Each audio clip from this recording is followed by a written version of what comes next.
The American basketball star Brittany Griner returns home to Texas after being exchanged for the Russian arms dealer Victor Bout. Sweden and Finland are close to becoming NATO members, according to US Secretary of State Antony Blinken, with Turkey's demands being fulfilled. Kyiv has accused Moscow of further militarizing its Zaporizhzhia nuclear power plant, while some observers claim that Russian forces are storing military equipment on its grounds. Postal workers are the latest to go on strike in the UK as their pay fails to match an inflation high of 11%. Russia's new anti-gay propaganda law forces a museum dedicated to the history of the LGBT community in the country to shut down just days after opening. US basketball star Brittany Griner is back home in Texas after being released in exchange for the infamous arms dealer Victor Bout. She was arrested at an airport in Moscow in February. Russian authorities said she was carrying vape canisters with cannabis oil on her. Griner had been facing years of imprisonment in a Russian penal colony. The exchange took place in a stopover in the United Arab Emirates, which facilitated the US-Russia deal. The pair momentarily crossed paths as they changed planes. Victor Bout had served 12 years out of a 25-year prison sentence for illegal weapons trafficking. Nicknamed the Merchant of Death, Bout helped fuel some of the world's worst conflicts by selling arms. He was welcomed at Moscow airport by his family and to much acclaim from Russian media. America had wanted to include former US Marine Paul Whelan in the exchange, but failed to secure his release. He's serving time in Russia on espionage charges. The Biden administration has vowed to continue efforts to get him home. The important part today is human rights violations in the prison. US Secretary of State Antony Blinken says he's confident that both NATO candidates, Sweden and Finland, will become members very soon. Finland commits to NATO's. It's important, first of all, to put this in perspective. When it comes to the accession of new members, in this case Finland and Sweden, the process has never moved faster. All 30 allies signed the accession protocols. 28 of the 30, of course, have ratified them. And we are working toward the additional ratifications, Turkey and Hungary. And I am convinced, based on everything I know, that we will soon be able to call both countries formally our allies. Turkey argues that NATO hopefuls have been too lax in ignoring threats to Turkey from Kurdish militants, but both Finland and Sweden say they have been fulfilling Turkey's demands. Sweden last week extradited Mahmud Tat, who is wanted by Ankara for membership in the Kurdistan Workers' Party. The two Nordic countries rethought and abandoned their traditional military non-alignment shortly after neighbouring Russia invaded Ukraine in February. Ukrainian officials stated that Russian forces further militarized the Zaporizhzhia nuclear power plant, raising fears Europe's largest nuclear power station could be used as a base to fire on Ukrainian territory and heightening radiation dangers. Now, Ukrainian State Nuclear Energy Agency Energoatom reported that Russian forces transferred several Grad multiple rocket launcher systems near the reactor number 6 and the dry storage fuel area at the Zaporizhzhia nuclear power plant. The Institute for the Study of War has reported on prior footage confirming that Russian forces have stored military equipment, including ammunition, armored personnel carriers, anti-aircraft guns and other armaments at the Zaporizhzhia nuclear power plant grounds.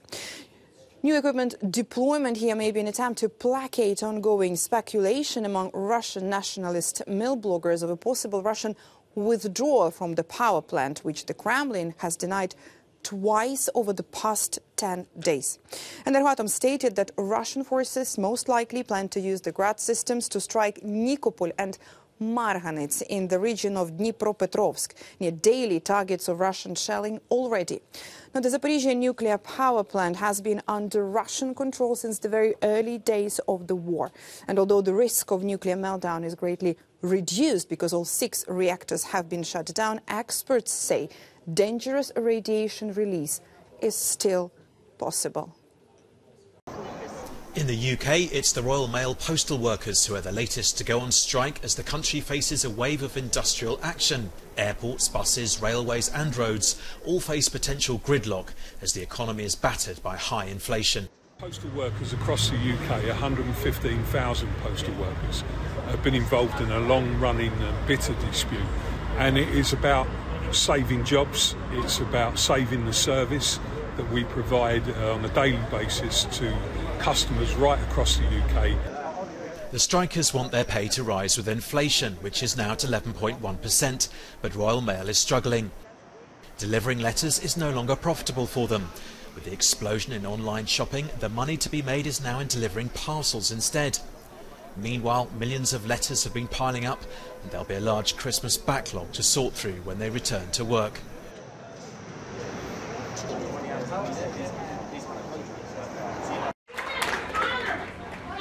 For the first time in over 40 years, more than 1,000 New York Times employees have gone on strike for 24 hours.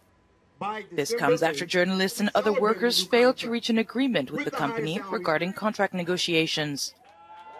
The News Guild of New York Union says a key sticking point was the management's refusal to raise wages in line with surging inflation. Health and retirement benefits, as well as return-to-work policies following the COVID pandemic, were also an issue. 15 children in the UK have now died this winter due to the bacteria Strep A. It's also on the rise in other European countries such as France. Now, it is treatable, but misinformation has already been spreading online about what is causing this uptick. So what exactly is this bacteria and what illnesses does it cause? Well, it's spread through close contact with an infected person. It's mostly mild, but in some cases it can cause scarlet fever, whose symptoms include a rash, sore throat and other flu-like markers. Now, in some cases, Strep A may be able to get into your bloodstream, where it could be dangerous if left untreated. However, as I said previously, if antibiotics are used, this shouldn't be a problem. Now, some people online have falsely been trying to link the rollout of flu vaccines for children to this rise in Strep A. In particular, they've noted one paper with a very eye-catching title: Live Attenuated Influenza Vaccine Enhances Streptococcus pneumoniae and Staphylococcus aureus. Now, the problem here is it's not very useful in this context. As this analyst noted, neither of those two bacteria are in fact Strep A, which has been causing these deaths in children recently. Or, as the Shadow Health Secretary of Scotland put it on Twitter, Strep A in kids has nothing to do with nasal flu vaccines.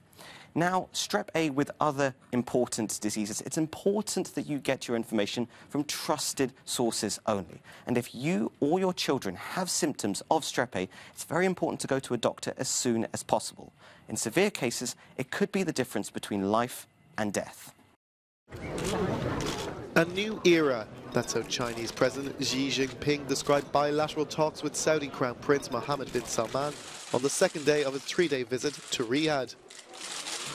The two leaders have signed a comprehensive strategic partnership agreement, including one involving tech company Huawei and another securing Saudi crude oil exports to China. The meeting between the two leaders is being carefully watched by the United States, whose relations with the Gulf state and the Asian superpower remain highly fractured. A museum devoted to Russia's LGBTQ history in St. Petersburg has opened and closed in the space of a few days after Russia's tough new gay propaganda law came into force. The exhibits reflect the history of the country's LGBTQ culture. However, the collection fell foul of the law that completely bans what the authorities regard as the promotion of non-traditional sexual relations. Piotr Voskresensky, the museum founder, said he opened the museum not only to show that the community existed, but also to show that today's authorities had transformed into a totalitarian dictatorship. Father Khmelov preaches to the LGBT community and worries that many will be forced to go underground. The new legislation hardened already harsh anti-gay laws. The museum's brief opening was a symbolic protest against the crackdown on an embattled minority community.